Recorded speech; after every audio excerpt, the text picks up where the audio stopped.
Hello, and thank you for tuning in to Chew the Fat. Chewing the fat is you tell your truth and you can be as authentic as you want to be. And Miss Nicole, we have sitting in the chair, Miss Nicole Harris. Yes. How you doing today? I'm doing good. How are you? I'm doing good today also. Miss Jacksonville, I like to always say Jacksonville's finest. Yes. I appreciate it. Right. Can I get a Duval out of you? Duval. Before we get cracking, one thing that I've noticed for me being not a native of Jacksonville, Florida, y'all take very serious the high schools that you guys graduated from, Range, Ribault, just to name a few. What's another one? Jackson, Paxton, Terry Parker, Inglewood, Sandalwood, First Coast. Yeah. Yeah. You make the non-natives seem like we didn't do nothing. Our schools ain't nothing. Yeah. So what is it about this high school pride thing that y'all have here? Well, I know me being from the north side, I actually graduated from Raines High School, and everybody in the city knows every year Raines and Ribault have the annual parade and their football game. It draws in a lot of tailgating. It's sort of like a mini classic, especially in years gone by. It used to be really, really big event here in Jacksonville. We used to play it at the old stadium, which was Gator Bowl at the time. The Gator Bowl hosted Raines and Ribault for a number of years. And now they're just playing back and forth with the high schools. People come out tailgate and everything. So it's like a tradition that goes along with that. Paxton back in the day was known for their bands. Paxton and Jackson had a really good band. You got Lee High School. So you have a lot of rivalries within the neighborhoods, adjoining neighborhoods. So you may have Lee and Ed White, Ed White and I believe it's West Side High now, but back in the day it used to be Forest High School, named after Nathan B. Forrest. And they changed all of that to West Side High. So yeah, it's just like a lot of friendly rivalry and competition. And I think what makes it so relevant throughout the years is just tradition, people keeping up with tradition, and the alumni coming back to continue on with the festivities for the big game days. One of my favorite quotes in life is not how you start life, but how you finish. Right. So let me ask you this question. Mm-hmm. Can you share a specific challenge or trial you faced in your life? I think my biggest challenge was becoming pregnant at 15. That was one of my biggest challenges and trials, being pregnant at 15 and having him at 16. And during that time, I remember in hip hop, Tupac had a song called Brenda Had a Baby. And in that song, he said, Brenda had a baby, but Brenda barely has a brain, and in that particular story that Tupac shared, the girl Brenda, who was like a lot of Brendas throughout America at the time. She was a young girl who was pregnant and had a father that was absent, maybe a mother on drugs. I can't remember verbatim how the song went, but I knew, even though I found myself in that situation, I wasn't a Brenda. I was just a girl who got caught up in a situation, not thinking at the time, but not meaning I wasn't a thinker. And I came from a divorced home, but I had a father who was there, who was present financially and everything, physically. I had a mother who worked, never did drugs, still to this day. So I came from a different background, but that was a challenge for me, becoming pregnant at 15 and having my son at 16. Yes. Did you really grow up with the baby as an adult, like a child and child, or as an adult and a child at the same time? I think I grew into a young adult at the time. My mom and stepdad kind of like took over. They kind of like looked at him as like their son, but he still wasn't treated like my sibling.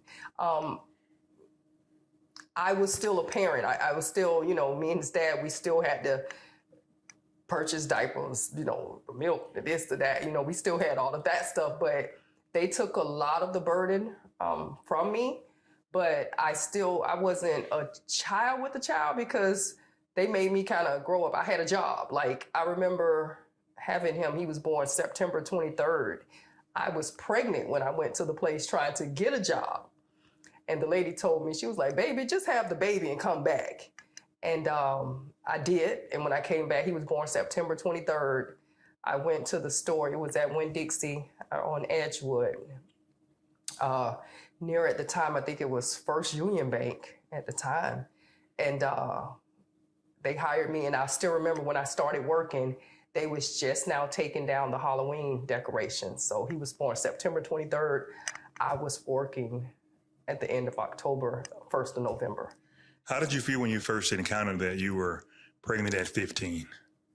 I was in denial. I was still playing basketball. I remember I was in the gym shooting some hoops, man, just, and I actually took the test to prove that I wasn't pregnant.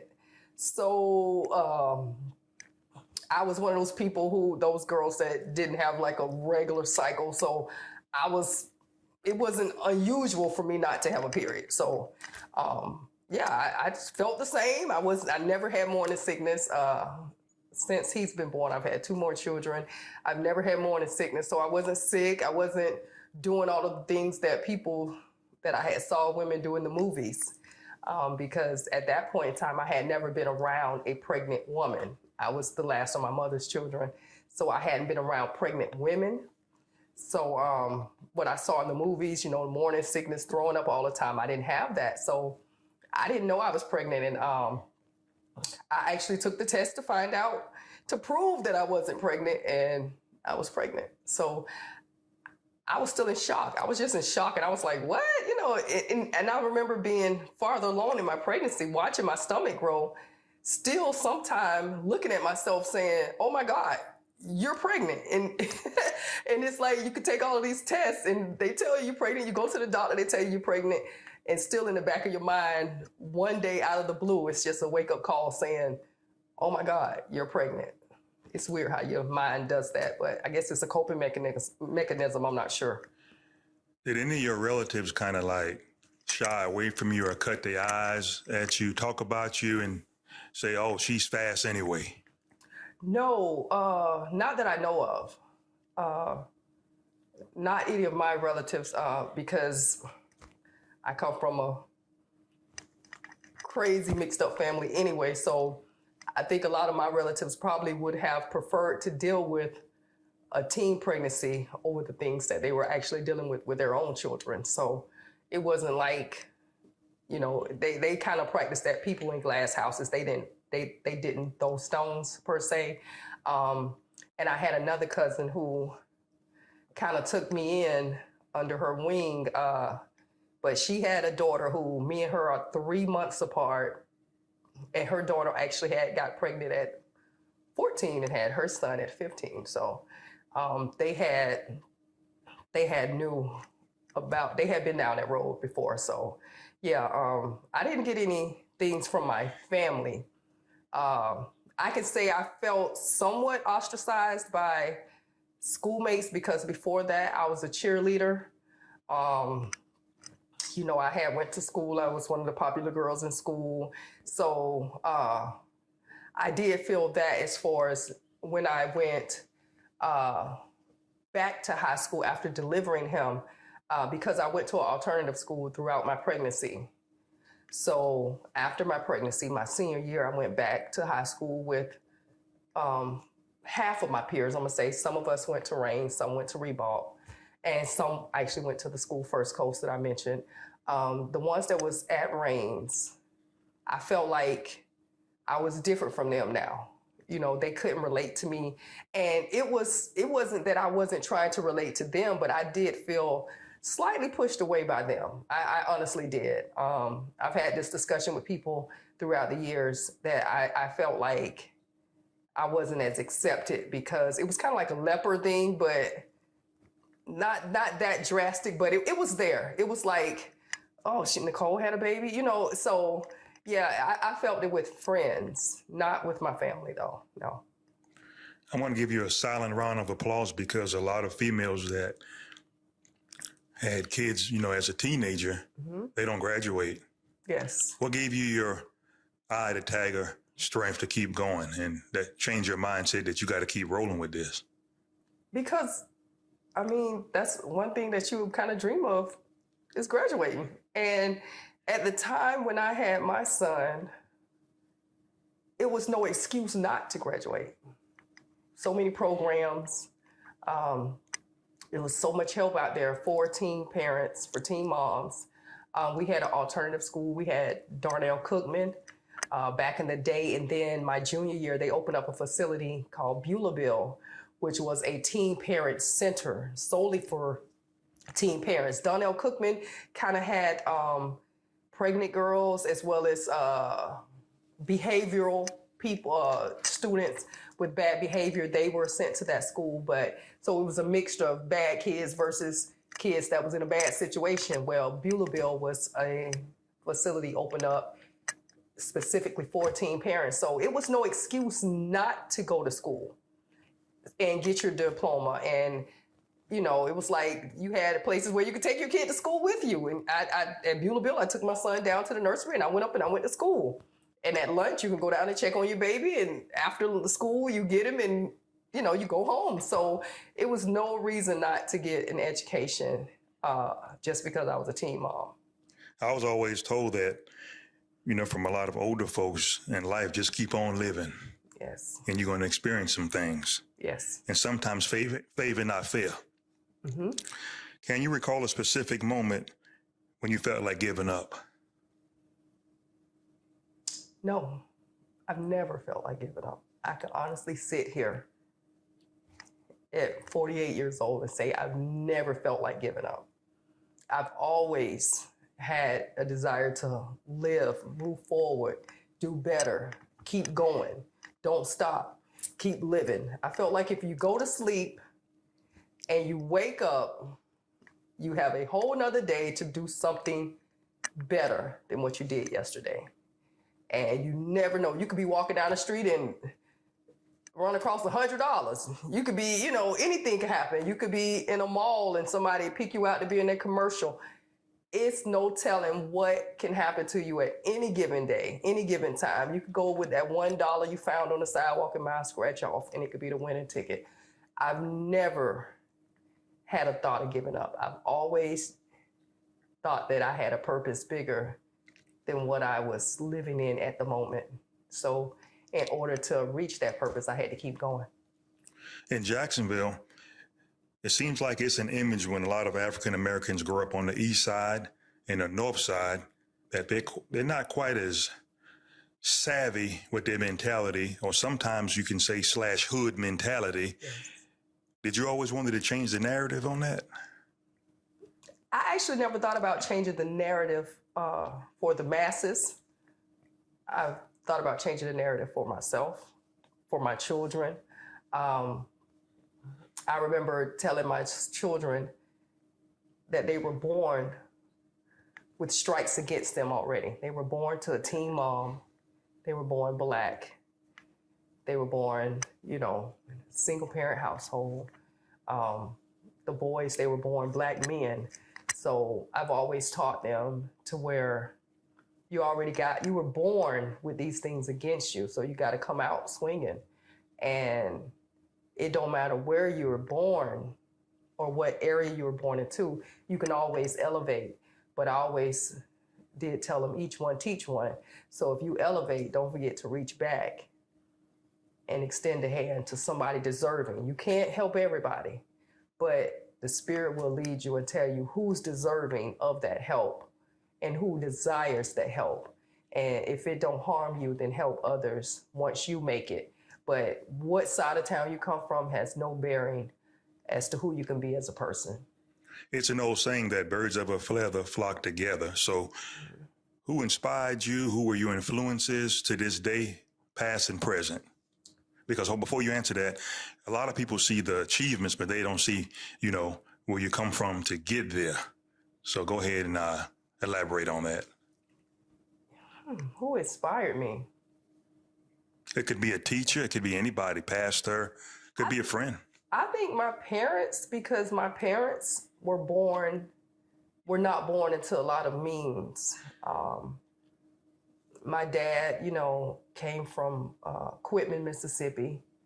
And, they told me the story of how he left. Once my older uncles had left, my father left and had a suitcase held together with a piece of wire, and came to Jacksonville, and they beat him up. My uncles beat him up and sent him back to Mississippi, because at the time he was the oldest son, still left there to help my grandfather with the land. So he left again. And that time he went past Jacksonville and went south and was a migrant farmer. So he had been gone for so long. About time he did make it back up to Jacksonville, my uncles realized that everything in Mississippi continued on even without my dad being there. So when he came to Jacksonville the second time, they didn't beat him up and they didn't send him back home. And my dad ended up doing construction work and having his own construction company. That's why I say when I tell the story about Tupac in the song Brenda Got a Baby, and I had a father who had means, he had his own construction business. And so I didn't come from a poor background. I didn't come from a poor family. So just seeing my family, my parents, my mom tells stories about they grew up, they had outdoors toilets and stuff like that, and she tells me the story about when she saw the home where my dad was raised in Mississippi. She say tears came to her eyes. Her eyes were burning when she saw that place. I never saw it. So I know the humble beginnings that my parents came from, and to see where they went in life and how they, came up in life. I think my parents were my greatest inspiration to work. A check a week is better than one check a month.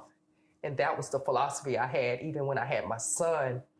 I didn't, and this isn't knocking anybody who did it, but I didn't want to get on welfare and get one check a month. I went to work and got one check a week. So that made me different than a lot of people. And I run groceries and at the grocery store, and I didn't get food stamps. I had to pay for my groceries, but, we made it. And it made me a better person, I believe. I can't picture you ringing groceries up at the counter. You look like an old sassy cashier. Did you tell someone this? Didn't you see the price? It ain't on sale. No, actually, I never had to tell anybody that. I was a real personable cashier. I actually had a lot of people that used to like to come to my line, because I don't know if they still do it, but back in the day, and at Winn-Dixie, in the office, it was a printout that showed how many items you scan per minute. I believe it was per minute. And so your goal was to try to be at the top of that list. So I don't think they do it now, because them girls don't care. They just whatever, they just, But when we were there, this was before all of the new technology where a lot of places have you scanning your own grocery.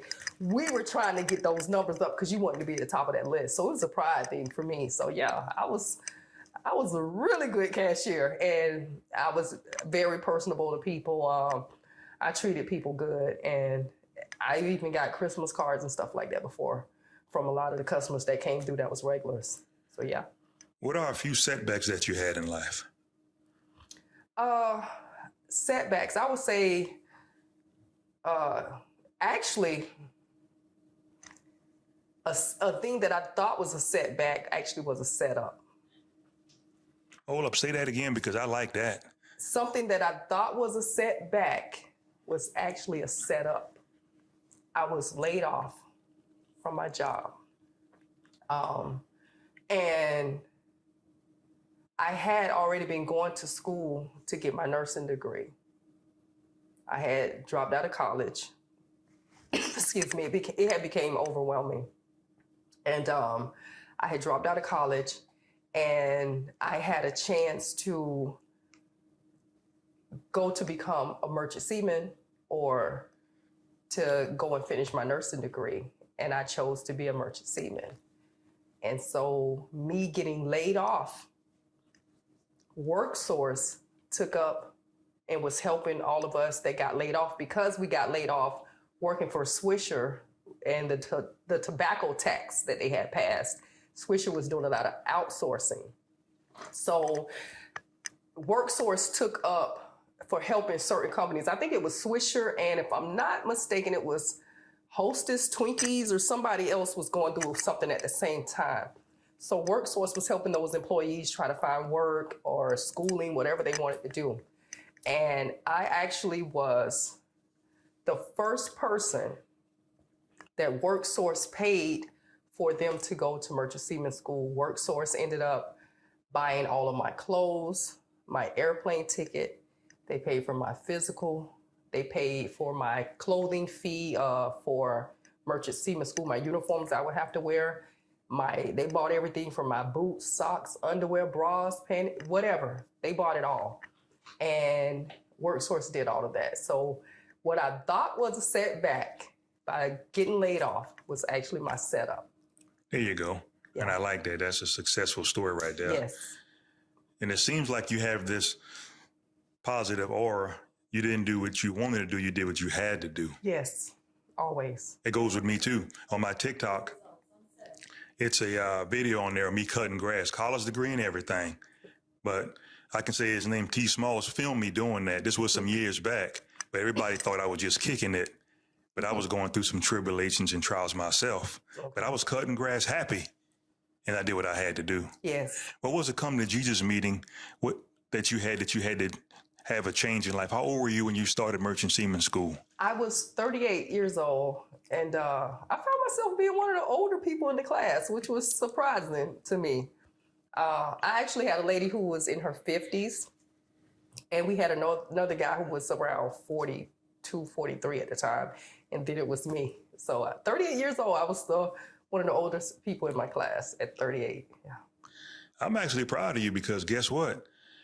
I don't know if it's called a wake-up call or not, but you're sticking with it. Yes.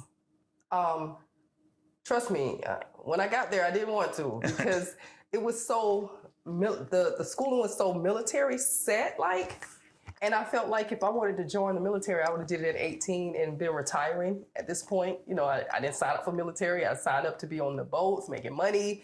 I knew guys who had been doing it and making a lot of money. And so when I got there and it was so organized and disciplined, I wasn't expecting that because the guys that I know that are merchant seamen are not disciplined or organized for that matter. Well, not saying all of them, but so yeah, I stuck with it because at the time I went through, I had a son who was talking about getting out of the Army and possibly doing it. And I had a younger son who wanted to become a merchant seaman. So my children were watching me. My daughter at the time was working 2 jobs. She was handling the house while I was gone. And I felt like my children was watching me, and the fact that WorkSource took a chance on me, and I was the first person that they sponsored to go to the Merchant Seaman School. I felt like if I dropped out or if I failed, it would not be a good look for people coming behind me that wanted to do it too. So I had to do it. I felt like I had to do it, and I'm glad I did. It's been said that merchant seamen make a fairly decent salary, yes, and they blow their money on foolishness. They buy rims. When you're driving the car, who's seeing the rims? You can't see the rims. And Louis Vuitton is their best friend, and Michael Kors and all that type of things. And just spending money frivolously on foolishness. Have you ever experienced that in your career? Yes, deliberately. Before you answer, before you had to come to this Jesus meeting, say in a month before everything got leveled out with you starting out, what would you say you would blow a month just on foolishness? On foolishness, maybe about $500-$600 on foolishness. Yeah. That ain't bad. No, that's not. No. Okay. That's what I was blowing money. But I had a house and I was paying. See, my thing was I was paying for my children's car notes, their cell phones, car insurance, so I was doing all of that type of stuff. So I was balling, I guess, in a separate way. I was handling the responsibilities that my grown children should have been handling. I was handling their things, so I didn't have the Gucci money or, trips to Dubai and all that. I didn't do all of that stuff. I took care of my family. I helped my family when they needed it. But yeah, the first 1 or 2 years, I had already told the kids I was deliberately gonna just go and blow. Man, we was just gonna have a ball, because let me explain why I said that. Before I went away to Merchant Seaman School, even though WorkSource paid for me going to school and paid for my clothing and all of that, my documents, my passport, my TWIC, a lot of the things that I had to do around the house, because I was laid off up until that time. And anybody who has ever gotten unemployment from the state of Florida, no, it ain't really no money. My oldest son, who was in the Army, helped supplement the income in the house. I had my own debit card in his account. I took money out when I needed it. He never questioned, never, still to this day, he's never questioned anything I've ever done with his bank account that needed to be done. And like I stated a minute ago, my daughter, when I went away to Merchant Seaman School, my daughter worked 2 jobs to hold the house down. She was there at the house doing things that needed to be done, taking care of business. And my baby boy was still in school, but he went to stay with my parents. So he did what he had to do. And I just told him, hey man, these first couple of years, we just gonna have a good time and celebrate. And I'm gonna take care of y'all and do what needs to be done. And my oldest son got out of the Army. I told him he could sit home. He didn't have to work right now. I had everything.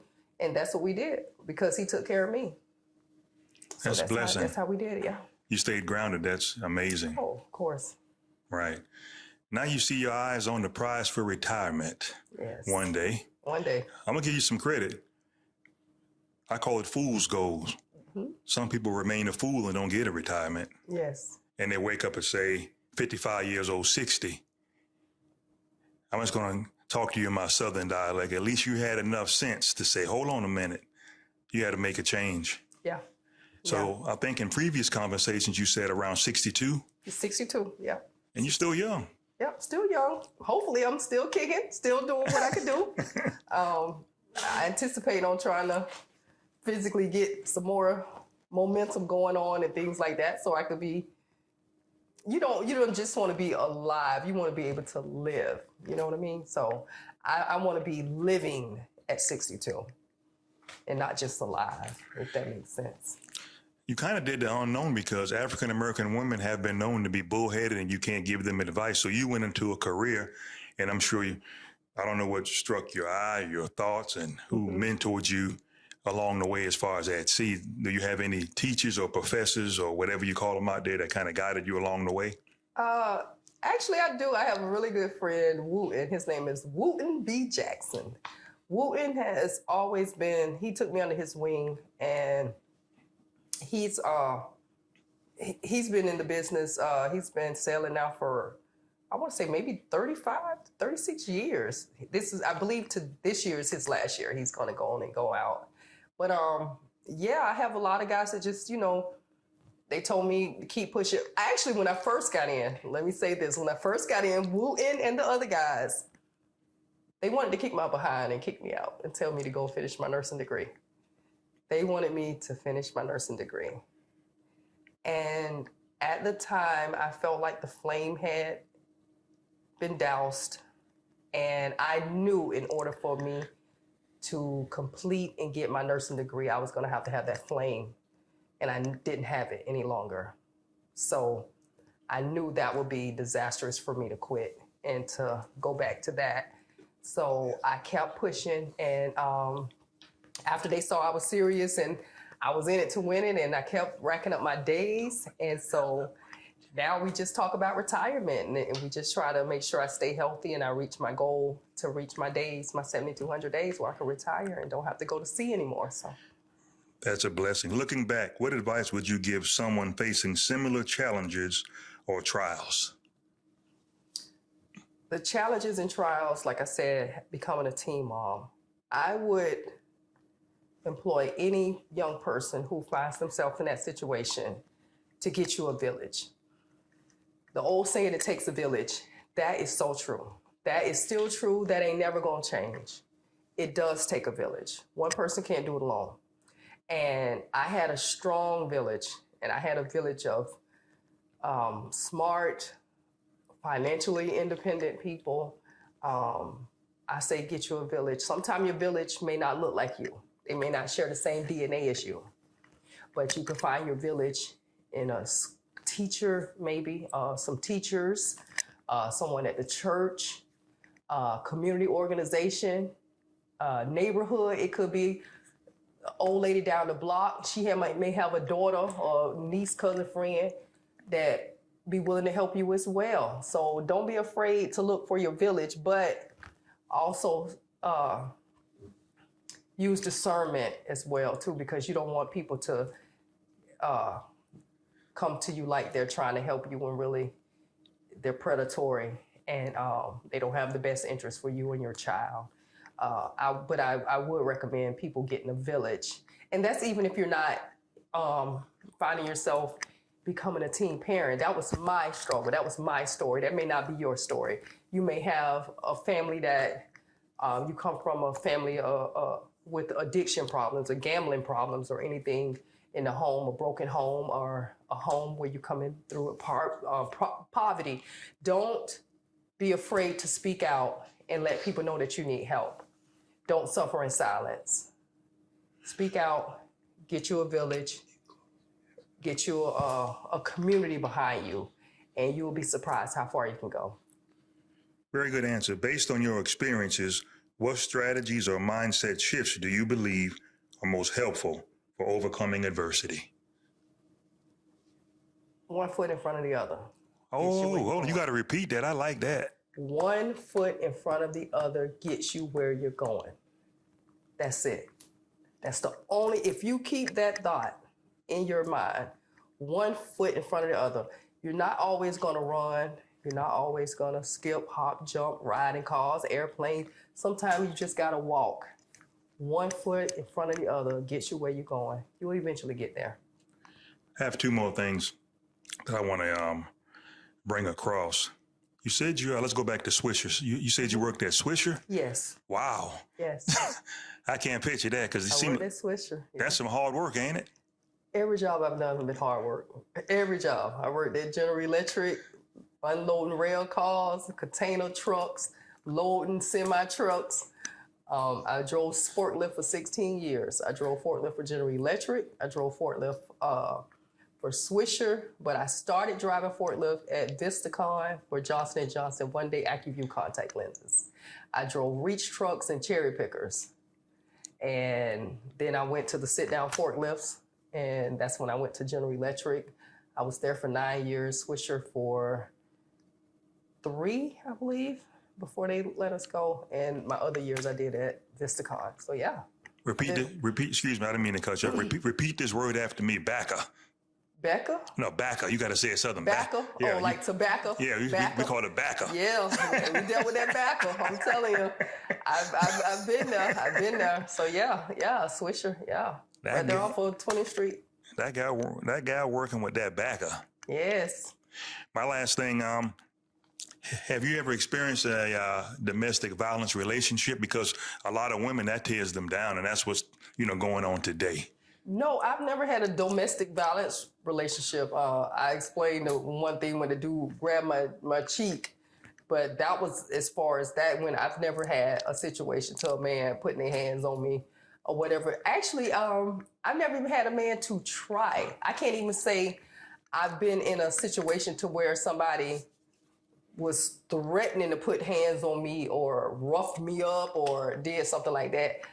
I personally have never walked in those shoes. So I'm seeing a lot of things going on, and it's hard for me to wrap my mind around, which I know people have Munchausen syndrome or something when they sympathize with the captors or the person that's doing them bad, Munchausen syndrome. I know people suffer from that, and people have other things that, reasons why they stay in relationships. I'm not passing judgment, but I don't understand that because I've never lived that life. I've never watched my mom getting beat up. I've never been in any female immediately close to me that I saw in domestic violence relationships like that. So, and that's never been my life, but I would say to anybody who is having those types of issues, it's places out there for you. It's places out there that will help you. Don't listen to them men telling you that nobody help you, nobody wants you. Somebody help you. Somebody out there wants you, and they'll treat you better than that. Final thought before I close out. There's a lot of people that they don't know exactly what they want to do in a career field. I'm going to go back to the merchant seaman thing. Mm-hmm. From what I was told, and I try to counsel young men and women, they can't give the drugs up in order to get in this career field. What advice could you tell them? Because you're going to take a drug test and it is required. They just can't seem to give the marijuana up. What could you tell them? I'll tell them like I tell everybody. I'm not anti-marijuana. I'm anti anything that will cause you the ability to make a living to provide for yourself. So whatever career you're going into, if those people drug test on a regular, not just to get the job, but if they drug test you on a regular and you using drugs will hinder your performance on your job, I would tell them that's the wrong field for you. You don't need to go into that job. Don't even waste those people's time. But until you grow up and realize that you having a career or being gainfully employed is more important than smoking, then don't waste those people's time. Don't waste your time there with those people. Leave a job alone. Go somewhere that accepts that type of stuff. If your job, that career don't accept it, don't do it. Because I know in my career, we're subject to random drug tests. We get drug tests every time we have a physical. We have to have a yearly physical. The guy says deep sea, I believe they have a physical twice a year. So you're going to get tested. And at any given time, they can test you on the vessels or coming up the gangway. Even if you're in another country and you leave and you're coming up the gangway to get on the boat, they can test you. And you will immediately lose your job. With all your successes and failures, have you ever had to, or keep it in your back pocket, a higher power to call to? You mean like just with my successes, praying about it or talking praying about it, of God, course, I mean, as far as... I keep God on the main line, right. Like I tell people. And I just had to share this advice with my daughter, with me being a merchant seaman. So when I'm away from home a lot, and I've had to leave home right after deaths or things that was going on in my family, personal life. And I take those times to where I like to do it in the shower. It's no wigs, weave, makeup. It's nothing. It's no clothes, no shades to hide behind, no eyeglasses to hide behind. It's nothing. It's just you. You're in your all nakedness, your vulnerability, your most vulnerable time. And that's when I talk to God. That's when I'm open. Because like I told my daughter, I said, you can pray throughout the day and stuff be going on. It's like trying to talk to the Lord on the chat line, the party line. He's talking, but there's so many other voices coming through. You can't get clear reception on what he's saying. So I told her, sometimes you got to hang the phone up and disconnect, and then you got to call him back direct. That's when you're in the shower or in the closet, as a friend of mine told me. When you're in the closet or in the shower and you open those lines of communication up, that's when you're open to receive the message that he's trying to tell you, the direction you need to go in, the things you need to do in your life. So yeah, that's when I do that a lot. I talk to God, I pray. I'm a praying person. I may not go every Sunday. I may not go any Sundays in a year, but I do have a communication, an open line of communication with God and a relationship with God, and I believe in higher power. Yes. I just got an email from God to ask you this question. I was going to close out, but this is very important. You might can help some other mothers or fathers. Because of your career, you make a decent salary, but that's your business. Mm-hmm. Your kids was a little younger when you first started. Do you find yourself or your kids having a problem for them to say they can't grow up, they still feel like kids because you have provided for them and the kind of money you make, they're having a hard time transitioning that they are an adult now? Yes. They're trying to transition, and I knew they would. I still spoon fed them along the way. I didn't just push them out into the cold, but I knew eventually they would find their way, and they have. They have found their way. My son, the youngest, just finished Merchant Seaman School last Friday. My daughter's in college now to be a surgical tech. And the oldest boy is still doing construction, but he's the one that has no kids, nothing popping, nothing going on major. So, and he's the one that's least in my pocket. He's never been in my pocket. So everything that I've ever done for him was totally been a gift. But yeah, it was a struggle getting him off the boob, off the breast, as my mom them say. You need to get them kids off your tit. But I don't believe in failing. So when they struggle, stumble, fall, I'm always there to pick them up. And that's what I did. And I think a lot of times they used to kind of fake it and just lay out in like how people go to the grocery store, they trying to get a payday. They just lay out on the floor and acting like they fell just because they knew I was going to come along and help them out. And I always did. But, excuse me, honestly, I wouldn't take any of it back. I'll still do for my kids. This has been a pleasure. With Chew the Fat with Miss Nicole Donald Harris. #WaterBaby. Yes. Thank you for having me on, guys. Thank you very much. Thanks for telling your truth, and takes a little bit of courage to do it. Yes, I agree. Thank you. And we will see you during the next segment. I think you have about 8 or 9 segments for you. All right. Okay. Thanks, guys. All right.